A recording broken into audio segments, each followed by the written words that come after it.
terminan resultando útiles al Poder Judicial cuando fundamenta su sentencia.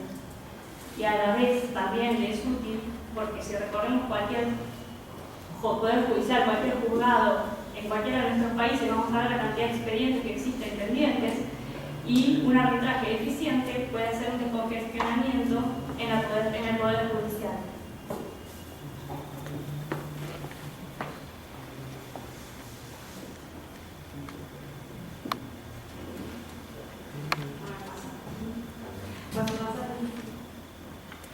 Bueno, acá yo marqué justamente lo que les decía, que el arbitraje no puede existir sin un Poder Judicial estatal persistente, que el Poder Judicial suple las limitaciones que le son inherentes al propio arbitraje, y que el Poder Judicial a la vez aprovecha la especialización del arbitraje y le dé función a ese arbitraje porque descongestiona también el Poder Judicial. Bueno, ustedes dirán qué tiene que ver esto con el Mercosur y con el sistema de solución de controversias.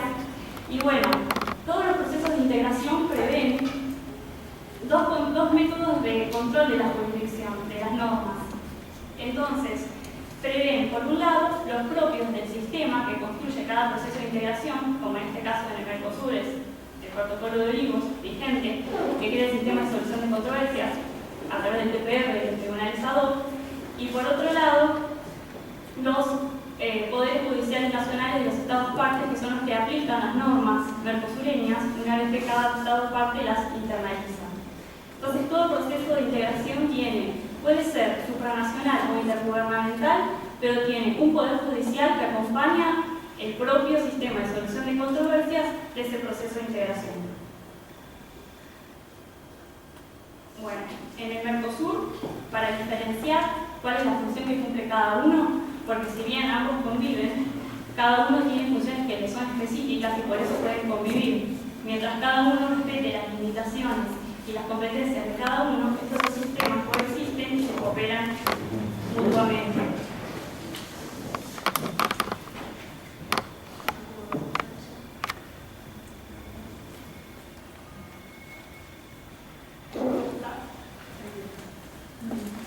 Bueno, ¿cuáles son las funciones de cada uno de ellos? Bueno, acá es que los jueces nacionales aplican la ley del propio país y son los particulares los que impulsan el sistema. O sea que los jueces nacionales dentro de nuestro sistema en el Mercosur son los que llevan adelante el proceso cuando interpretan una norma del Mercosur que fue internalizada. Y son los particulares quienes tienen el acceso directo y son los actores principales porque son los que impulsan el proceso. Y los árbitros intervienen en las controversias entre los estados, principalmente, que son los estados los que propulsan el sistema de solución de controversias, y los reclamos efectuados por particulares también son una de las cuestiones previstas en el protocolo de Olivos. Tiene dos mecanismos: el sistema previsto para los estados y el sistema previsto para los particulares.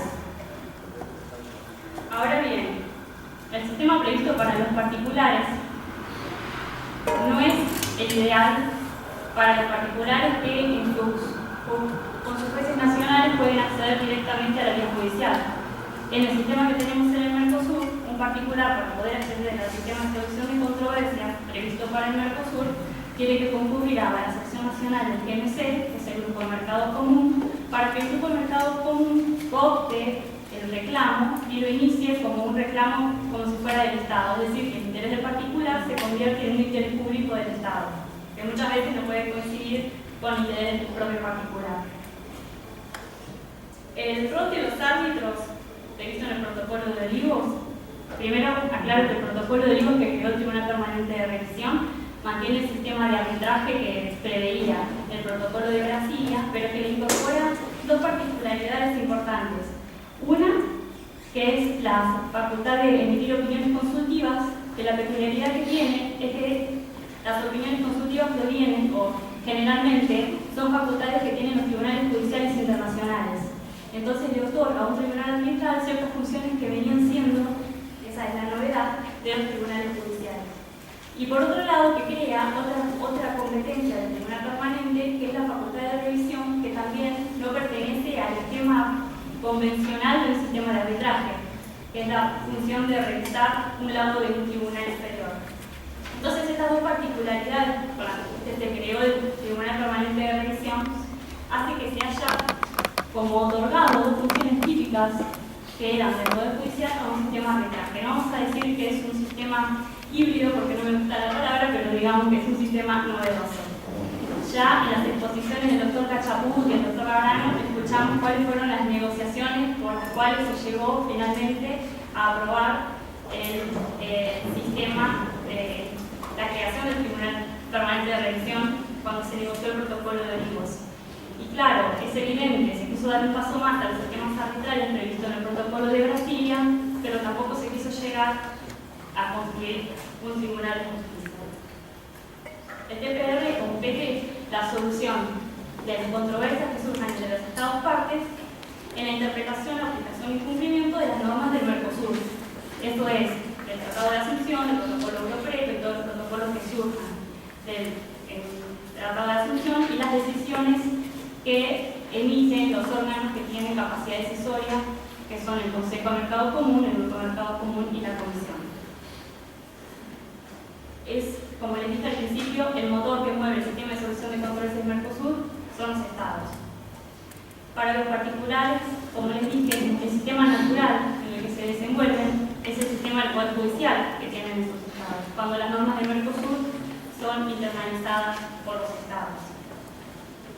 Lo bueno que tiene el sistema de reclamo en particulares, que si bien podemos decir que prevé una facultad discrecional a la propia sección nacional para ver si opta o no el interés del particular para llevar un sistema de solución de controversias como una controversia entre estados, es que, bueno, cuando yo hablo de particular me refiero a persona física y persona jurídica, ¿no? Puede presentarse ante la sección nacional donde tenga su residencia o la sede de su negocio, no necesita ser de la nacionalidad de la sección nacional en la que se presenta. Y lo bueno que tiene es que no necesita demostrar un perjuicio.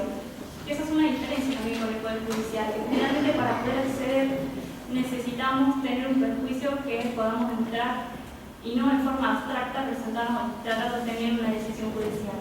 En el sistema de reclamo que prevé el protocolo de Olivos para los particulares, se puede intentar demostrar que tengo una amenaza que me puede provocar un perjuicio o un daño inminente en alguno de mis derechos. Claro que sí, pasa por el Poder Discrecional de la sección nacional para que decida si inicia o no ese proceso.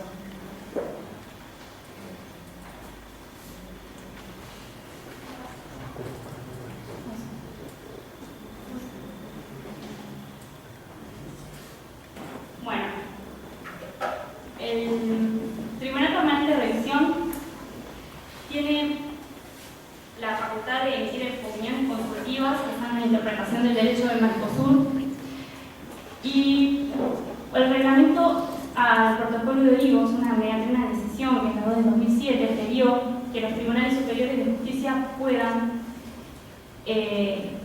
intervenir enviándonos opiniones consultivas solicitadas por tribunales judiciales de instancias inferiores de los estados partes.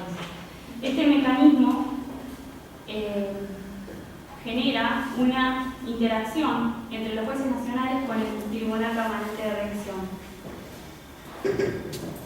Y yo, bueno, tuve la oportunidad de estar en el tribunal cuando se decidió la opinión consultiva 8, uno del 2008 y uno del 2009, y fue muy interesante porque en esas opiniones consultivas se limitó prácticamente cuáles eran las competencias y los límites que tenía el Poder Judicial y el Tribunal Permanente de Revisión.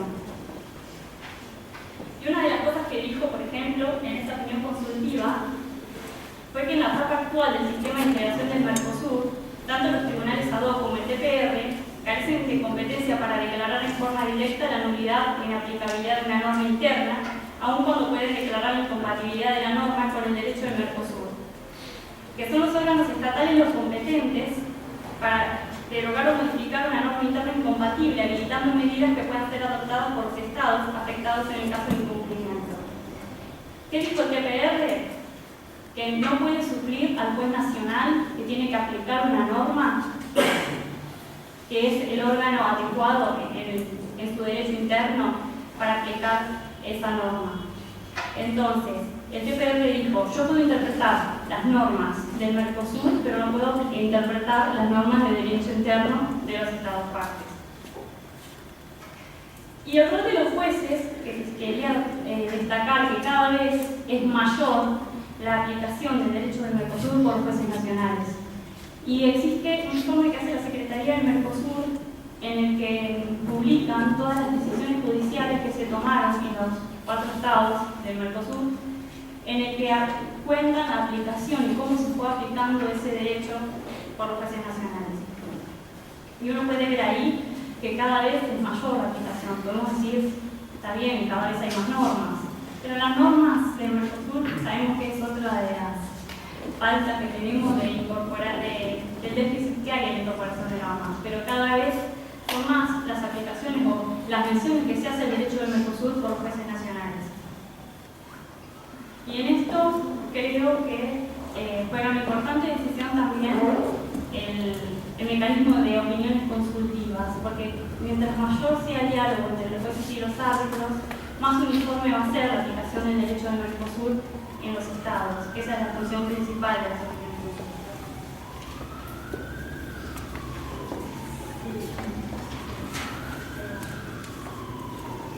Bueno, y como acá el seminario se trata sobre una mirada al futuro,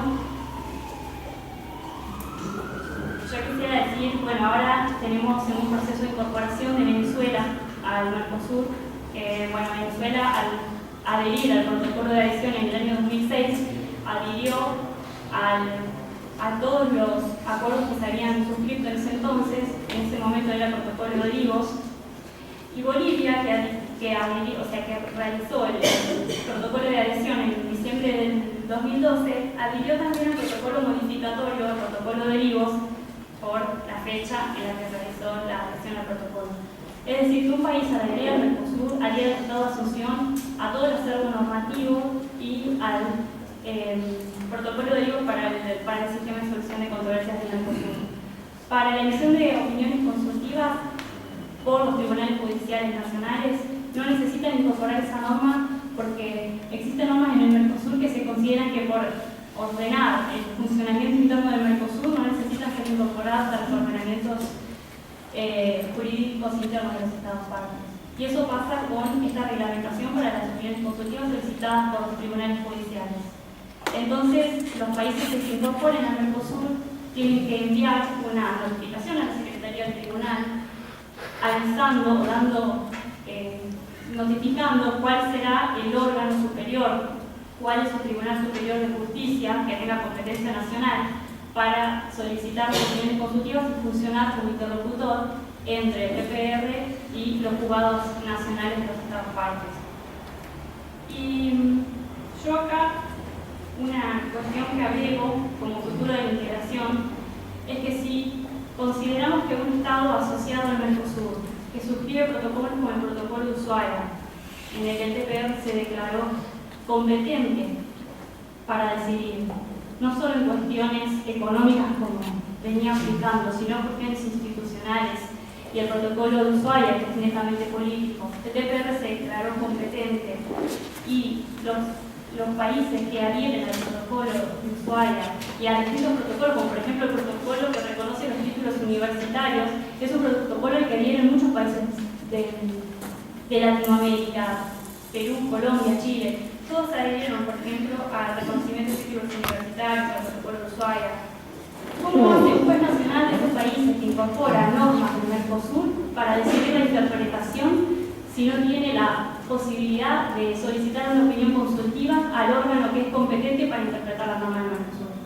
Bueno, ahí yo creo que la legitimación tiene que ser ampliada a los jueces nacionales de los países que adhieren a protocolos en los que el TPR se declara competente, que es toda la norma generada en el Mercosur, y también ampliada a los estados individualmente, porque solo pueden acceder a pedir opiniones consultivas los estados en forma conjunta. Y en estos procesos de adhesión, como el que está llevando a cabo Venezuela, que va a llevar Bolivia, que lleva mucho tiempo, pueden surgir cuestiones cuestiones en las que sea inevitable interpretar el derecho del Mercosur. Y ahí mi pregunta es, ¿serán los poderes ejecutivos que interpreten el derecho? ¿Quién va a hacer? Si es el TPR el competente para la interpretación del derecho del Mercosur, ¿cómo corresponde? Entonces, yo creo que el futuro de la solución de controversias están las opiniones consultivas que generan un mecanismo de diálogo entre jueces y árbitros, que requiere lo que dije al principio, tienen naturalmente que complementarse, no compiten entre ellos y complementándose hacen que el acceso al control jurisdiccional, sea arbitral o sea judicial, genere justicia. Así que bueno, termino diciendo que la relación entre jueces y árbitros es de diálogo y nunca de monólogo. ¿Sí?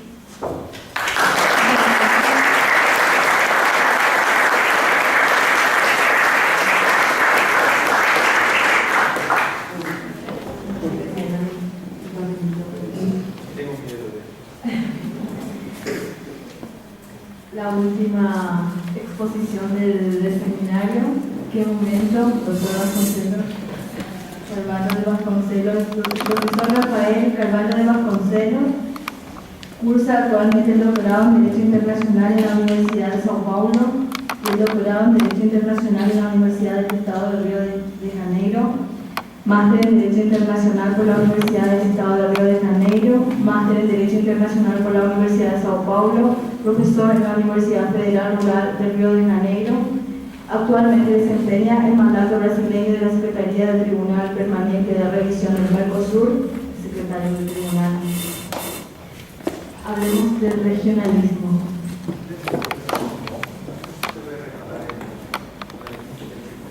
Muchísimas gracias. Bueno, Alberto, no sé si ya lo tienes, revista. Bueno, yo iba en realidad a hablar de regionalismo. Yo lo que pensaba era como presentar el artículo de la revista como una forma de hacer incluso un poco de propaganda de la revista para que ustedes ingresen en la página de la revista que está ahí, revistastpr.com. Y está todo el contenido de la revista que está en papel, está disponible online y es una revista que está pensada para ser así. El proyecto inicial era para que fuera una revista online únicamente y nosotros hicimos unos mamarachos ahí en el presupuesto para lograr unos ahorros de un lado, ahorros de otro, para lograr cómo hacer la versión impresa. Bueno, y yo iba a presentar mi artículo en la revista, hablar de regionalismo, porque un artículo en el cual yo trato bastante de terminología, como yo les dije, yo creo que es un trastorno obsesivo compulsivo, ¿no? De buscar el contenido de las palabras, el contenido de las palabras. ¿Qué quiere decir con eso? O sea, ¿qué significa exactamente esto? Y a veces, por ejemplo, yo tengo que explicar, entonces yo cambio el nombre de la presentación, no voy a presentar el artículo, yo quiero hablar de integración al final. Porque en el artículo que yo escribí acá, yo hablo de términos, o sea, y los que me molestan. Entonces, por ejemplo, hay cosas en el derecho de la búsqueda del contenido para integración, cooperación. ¿Qué significa cooperar? ¿Qué significa integrar? Está uno contenido en el otro, o sea, y ahí hay mucha gente que escribe que sí, que uno está contenido en el otro término. No, si yo hablo de integración, yo puedo hablar de una forma más general. Y a mí me pasan muchísimas cosas con palabras. Por ejemplo, la palabra bloque me molesta, pero me molesta, sí. Yo siempre uso, a veces en un contexto yo tengo un problema porque no la uso. Bloque es una cosa que no me va, no está, pero eso acá no es un bloque. Para mí es muy demasiadamente periodístico para usar. Eso acá es una organización de integración, una organización regional. Eso es una organización internacional, no un bloque. ¿Qué es un bloque? ¿Cuál es el concepto de bloque? ¿Qué significa bloque? Entonces, en el derecho, hablar de bloque, no, eso es una organización internacional, ya está. Y ahí a veces me da un problema en un texto, en un artículo, porque tengo que decir Mercosur y Organización Internacional y bloque no puedo usar, y a veces en un párrafo no tengo como muchas posibilidades tengo que repetir la misma palabra varias veces. Y ahí eso me pasa con otras palabras también, no sé, son muchas. Y a mí me gustó que yo escuché del doctor Gamio acá en una vez que estábamos hablando, e hizo una de las distinciones también hablando de términos.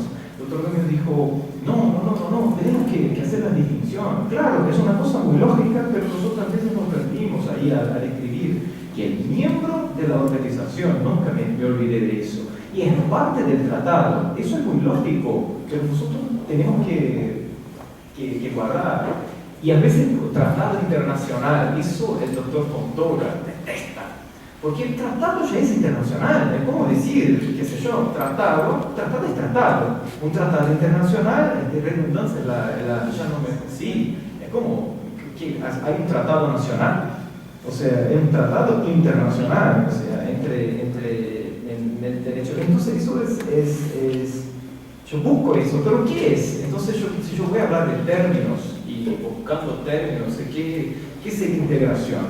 Y yo iba a hablar de eso, qué significa integración. Ahí yo iba a buscar un contenido técnico. No, integración son las fases, y ahí nosotros tenemos, ahí cuando hablamos de fases viene comunitario, derecho comunitario del Mercosur. Eso es casi, para mí, peor que bloque. Es decir, hacemos como pero eso yo creo que es para todos. Es como, yo creo que eso ya no es más un problema para los que tratan de derecho internacional, que es comunitario. Y comunitario para mí es Unión Europea, y ya está. Y ya no se llama más, ahora es derecho europeo, porque ya ni es más de las comunidades europeas. O sea, no, entonces vamos a establecer un contenido, derecho comunitario. Entonces, si nosotros atingimos a la última fase del proceso de integración ahí del sistema, bueno, en la unión de hecho, ya está, utilizamos el término comunitario, pero seguimos trabajando entonces, pero establezcamos un contenido para el término. Y yo iba a hablar entonces del término integración, no del regionalismo. Yo no sé si ya les mareé a ustedes, ¿no? Porque yo creo que estoy mareado desde el máster, o sea, que empezamos ahí. Ustedes se pueden imaginar cómo fueron todos estos días, y tuvimos acá autoridades muy importantes, aparte de todos los miembros del tribunal, del doctor Gama que está acá con nosotros, de Santiago, que es todavía y siempre va a ser un miembro del TPR, o sea, nuestro ex secretario.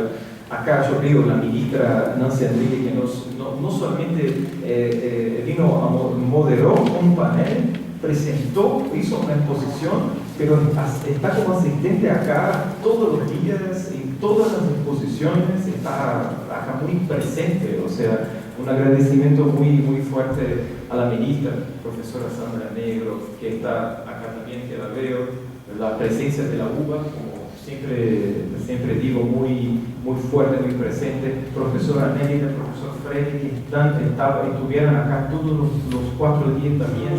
O sea, les agradezco muchísimo la presencia. Y, como yo les dije, ya les mareé de nuevo, iba a hablar del término integración. ¿Qué significa integrar? Iba a hablar de derecho, y de este derecho, o sea, de buscar un contenido para el término, pero un contenido que nosotros, profesionales de derecho, los damos. Y cuando yo veo todo lo que ocurrió acá en esta casa en estos días, que nosotros tuvimos el martes, o sea, arrancamos con la presencia de 2 árbitros, o sea, de dos países distintos del Mercosur.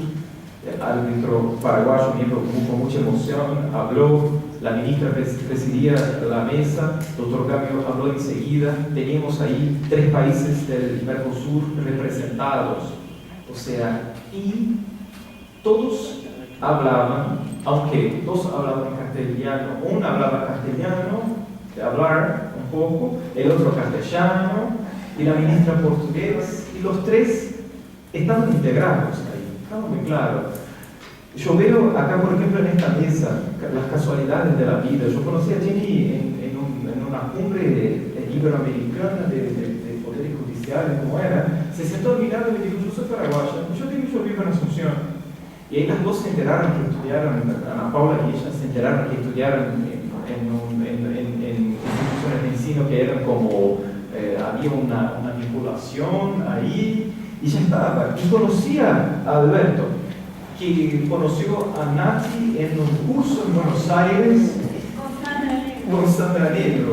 Y lo que pasaba es que en el momento que se conocieron, ella tenía contacto con Mayra, que no era así, que es nuestra funcionaria de la biblioteca.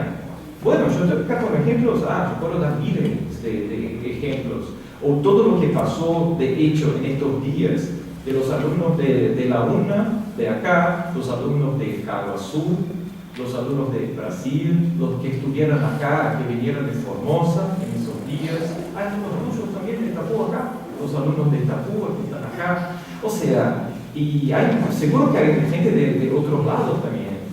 Y eso es integración. Eso, mucho más de hablamos de contenido jurídico para el término, para su uso. Eso es de hecho la integración. Y yo creo que entonces, son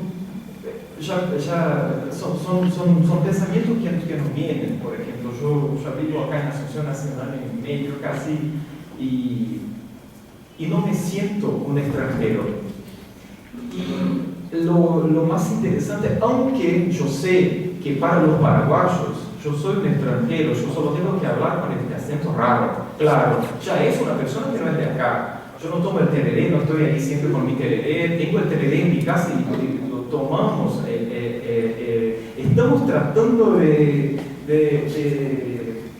ingresar en la cultura paraguaya de alguna forma, o sea, y ahí el tereré es una de las cosas que hay que ingresar en eso para entender también a un país, o sea, porque si yo pienso en eso, que, bueno, acá en Paraguay ya no me siento más como un extranjero, aunque el otro me vea como extranjero, porque eso es normal, porque en Brasil, un paraguayo que está en Brasil, va a una tienda o a donde sea, los van a mirar como el extranjero, claro, porque es así, no es local.